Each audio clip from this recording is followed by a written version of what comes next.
everybody. Good morning, Alizé. Say good morning. Say good morning. Hey. Good morning. Good morning. Good morning. Good morning. We are in Eloy, Arizona. 463, I believe, miles to go. 438. Wow, we're even closer than I thought. I did 720 last night. Busted butt. Got here. Chris is inside doing her morning routine. All my files have been transferred onto the laptop. I still need to edit. Matter of fact, close you down. Sorry for the bump. Whew. Had to lube up my bar lock. It's been hanging up on me. So I got some WD-40. Lubed up the lock mechanism on it. Working great now. I'm talking about the bar I put on the back doors of the trailer. Takes an ace key. Some people call them barrel keys. Whatever. This is the key. Right here. Right. One of them round types. And the lock. Hold on for the noise. Oh. Alright, this is the lock. These right here slide in behind the bars. And these slide together. It's adjustable based on the width. And then you push this plunger down, it pushes a pin through the holes. You ain't gonna pick these locks. This is a $200 lock right here. I'll leave it right here until I'm done. Lube that up and got her working perfect again, just like new. And I had to adjust the brakes on the trailer. They were a bit loose. One of my brakes was a full turn off. Two of them were half a turn, and one of them was a little over a quarter of a turn. Now, the way you adjust your brakes, I'm going to have to actually show you sometime. You got the brake chamber, and you got a rod that comes out from there. That rod attaches to a pivot on a bar. And there's a big knuckle at the top of the pivot. And in the middle of that knuckle is a hex bolt. And it's a screw type system. And what you do is you tighten it down as far as it'll go with the brakes released. Okay? So you tighten it down all the way, then you back it off a quarter turn. And I did all 4 brakes. Only took, 2 minutes, 3 minutes, something like that. It took me more time to crawl under the trailer and crawl back out than it did to adjust them. Like I said, the brakes were loose on this trailer, but it was really only a parking brake issue, because if I activated the regular brakes, they worked just fine. But the parking brakes wouldn't hold it. So before we go into California and risk getting DOT'd and all that other stuff, I wanted to make sure that I adjusted those in right. I'm sitting here looking at a load on a trailer, so in just a moment I'm going to switch cameras and I'm going to show you what I'm looking at. Alright, there it is, all the way across the parking lot. Now I'm going to zoom in. That right there, I'm trying to hold you as steady as I can, I apologize for the wobbling, is an M577 command track. Basically, it's the same as a M113 armored personnel carrier, but it's got the raised roof. If you notice, this section right here is elevated. A 113 is flat across from right there. That's the driver's cupola right there. Them things is fun to drive. I got to drive them courtesy of Uncle Sam, of course, and I had a blast ripping through the woods in that thing.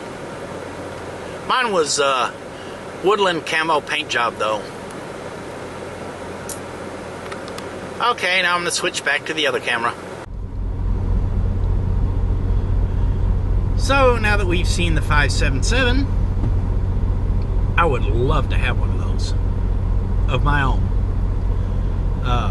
Big old diesel engine. If I remember correctly, now bear in mind it's been over 20 years, about 23, 24 years, something like that. Wait a minute, 87, 90, 25 years. Been 25 years since I've driven one. But big old 6-cylinder diesel engine. Not as big as the engine in these trucks, actually.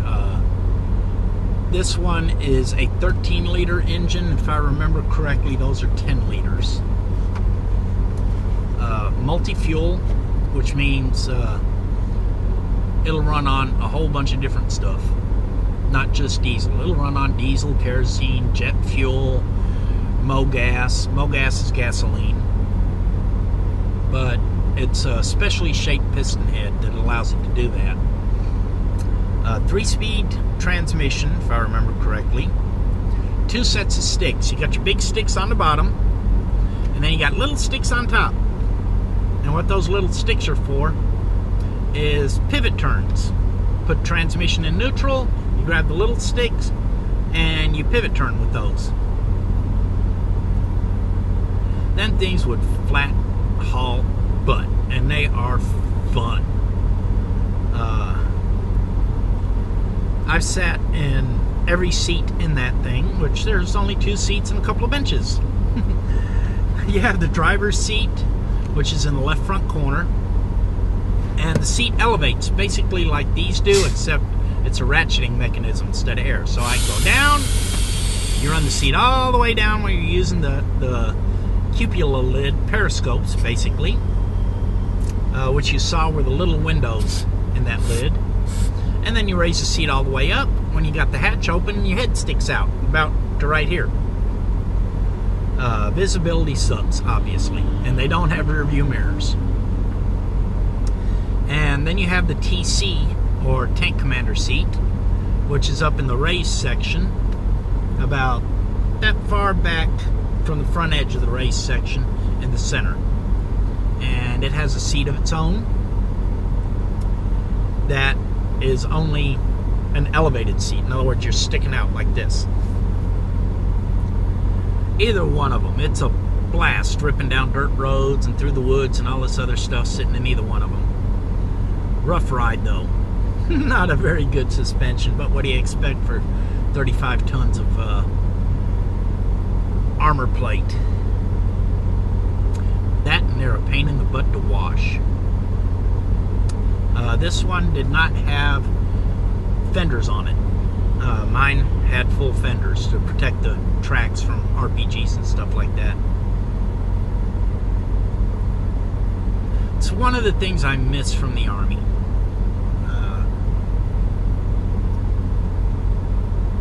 I miss having a range readily available, which I might have a surprise coming for you. I should have a surprise coming for you. Miss having a range readily available. Miss riding around in Blackhawks. Miss jumping out of Blackhawks. Now, Blackhawks were brand new when I was in.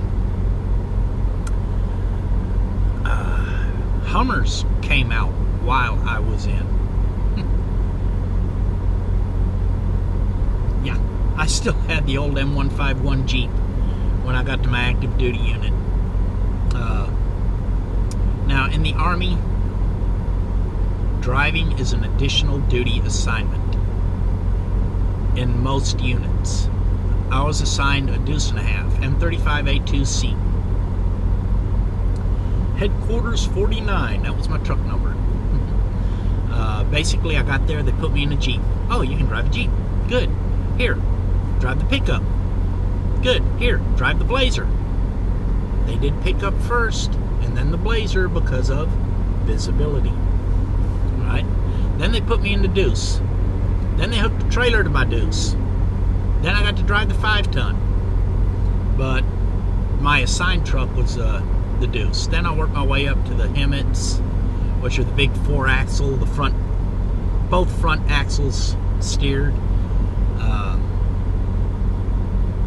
Got to drive all sorts of stuff. It's in large part how I ended up doing this.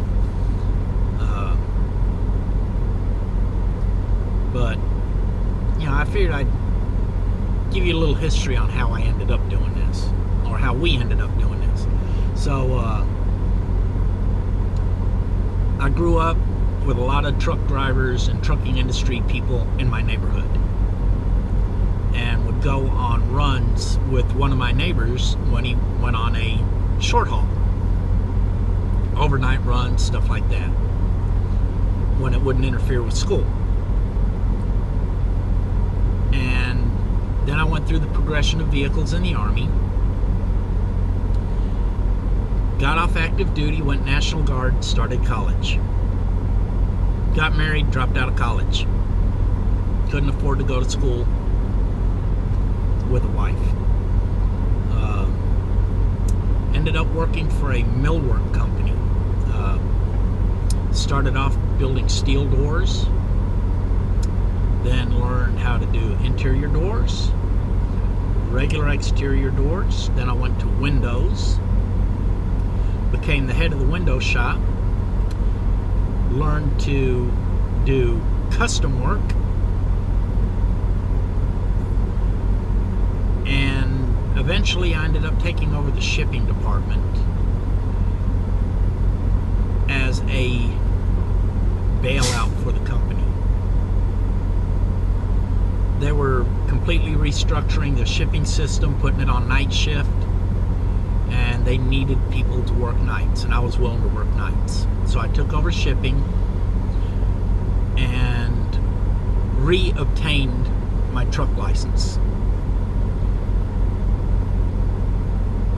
And after another year there of working god-awful ridiculous hours for nominal pay, I decided to start driving a truck.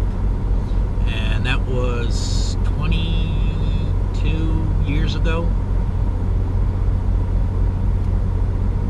So that's how I ended up. Chris, her father drove a straight truck, hauling produce from the Salinas Valley down to Imperial Valley in California. And we met in Illinois. She was working as a phlebotomist then, and I was on a daily run through Illinois. Honestly, I chased her down the highway. I saw her driving along, and I started flirting with her, and we pulled into a rest area and exchanged phone numbers, talked quite a bit on the phone. Then we would meet up because her work shift coordinated with my driving shift. Like I said, I was on a regular run every day from Murfreesboro, Tennessee to St. Louis, Missouri and back. And we'd meet up and everything, and then every Sunday I would pick her up.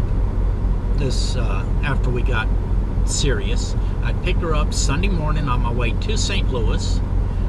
She'd ride back to Murfreesboro with me. We'd go to sleep, get up Monday morning, pick up the next load, and I'd drop her off on the way to St. Louis. And we decided to have a serious relationship and be together. And she had always wanted to be a truck driver, so I put her through truck driving school. And then I trained her as much as possible. And that was 7.5 years, almost 8 years now that she's been driving. And I'm really proud of her. I guess I don't tell her that enough, actually, but I am. So now you know how we ended up in the industry. Alizé, you won't talk to me, but you're going to talk to him, and all he's doing is getting in his own truck. So I'm going to close out for right now, because I know I'm getting long and drawn out.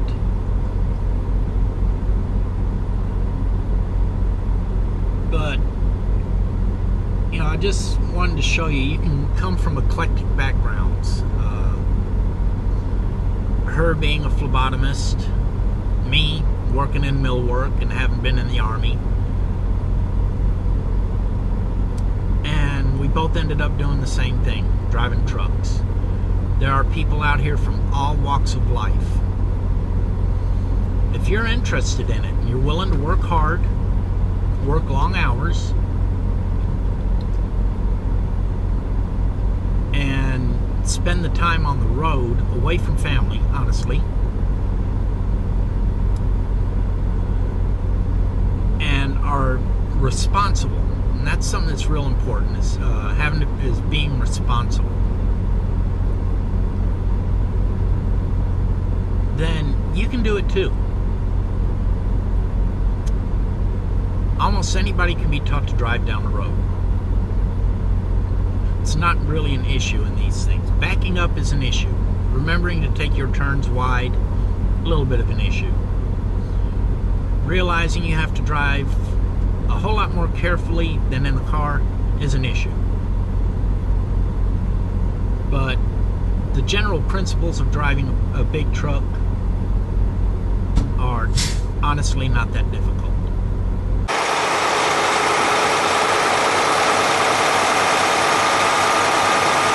Pretty Arizona.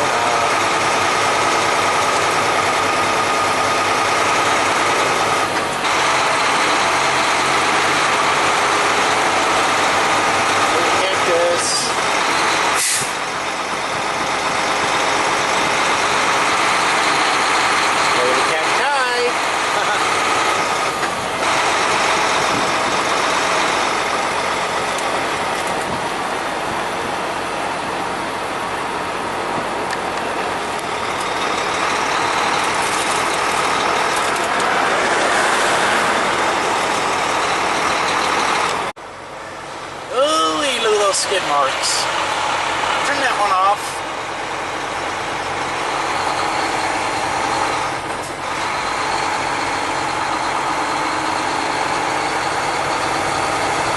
We don't know what happened here.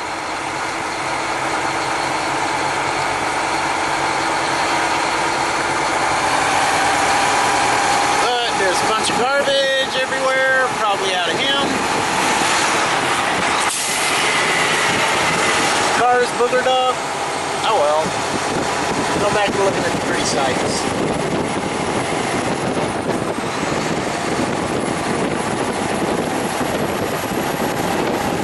More cactuses.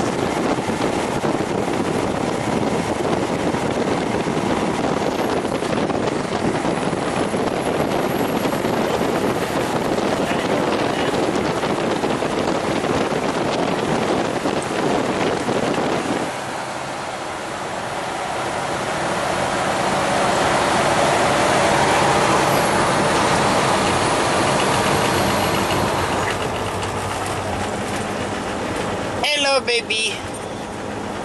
Hi. So, what made you decide to become a driver? My grandpa? It's true. I didn't know you back then. Any more questions? I already told him how we met.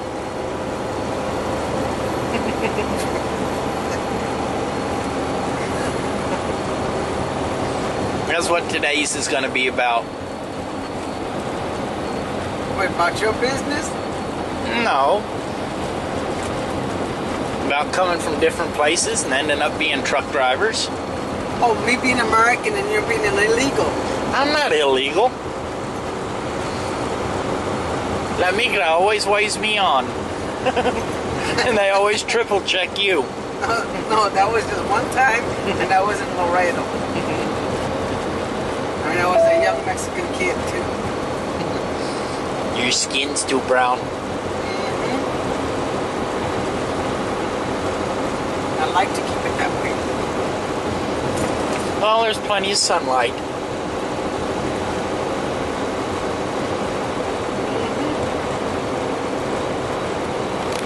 We are here. We made it with time to spare. And oh, I forgot how much I hate this place. Only been here once before. They got a freaking wall straight across from the docks, and it's so close that, well, let me put it this way. A lot of trucks have left paint on that wall. So this ain't gonna be a fun one. Okay, we're empty. I'm trying to maneuver through here to get out of this place. But, oh, is it a cluster? Oh. This is how much room you have here. This guy, 2 trucks up's trying to back in.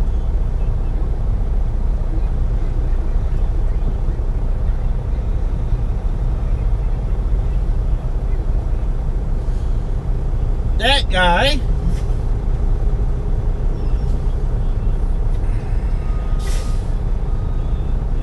has held everything up for about 10 minutes.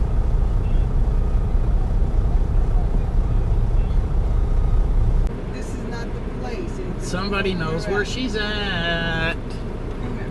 Look at Alizé, what's the matter? me. Nobody's You think away. you're going to the house?